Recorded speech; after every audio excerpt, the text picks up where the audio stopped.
அறியோம். இந்த காலகட்டத்தில் எல்லாரும் வழிபாடு செய்கிறார்கள். பலவிதமான வழிபாடுகள் இருக்குது. வழிபாடு சொல்லும் பொழுது எனக்கு பிடிச்சமான வழிபாடு, இல்லைன்னா நம்ம சமயத்தில் எது சொல்லி கொடுக்குதோ அந்த வழிபாடை கடைப்பிடிக்கிறது. எனக்கு பிடிச்சமான வழிபாடு போய் கலந்துக்கும் பொழுது அது எந்த விதமான பலன் கொடுக்காது. அதாவது ஏன்னா எனக்கு பிடிச்சமான வழிபாடு சொல்லும் பொழுது அதில் நல்லதும் இருக்கும், அதில் கெட்டதும் இருக்கும்.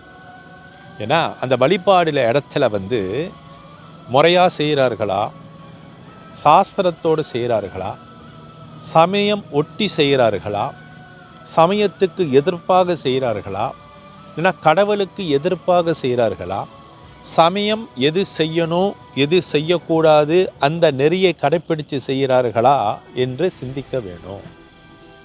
இல்லைன்னா என்ன நடக்கும்னா, சமயத்துக்கும் உலகத்துக்கும் மனசாட்சிக்கும் மனிதர்களுக்கும் இறைவன் படைப்புக்கும் எதிர்ப்பாக இருக்கும் பொழுது என்ன நடக்கும்னா, அந்த வழிபாடு எந்த விதமான பலன் கொடுக்காது. அளவுக்கு அதிகமான சங்கடங்கள் தான் கொடுக்கும். ஏன்னா செய்கிறவன் அவன் செஞ்சுக்கிட்டு அவன் கிளம்பி போயிடுவான். நமக்கு அதில் இந்த பின் விளைவுகள் எதுவுமே தெரியாமல் இருக்கும் பொழுது நாளைக்கு கஷ்டப்படக்கூடியவன் நீங்கள் தான் கஷ்டப்பட போகிறீங்க. ஏன்னா என்ன நடக்க போகுது தெரியல, அந்த வழிபாடு எதுக்காக தெரியல, அது எங்கே உங்களை கொண்டு போய் சேர்க்க போகுதுன்னு உங்களுக்கு தெரியாது.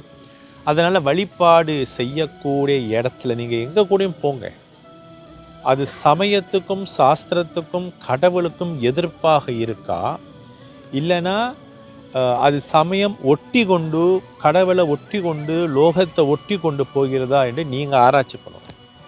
அப்படி ஆராய்ச்சி பண்ணி அந்த இடத்துல போய் நீங்கள் சேவை செய்கிறதோ பூஜையில் கலந்துக்கிறதோ அப்படி இருக்கும் பொழுது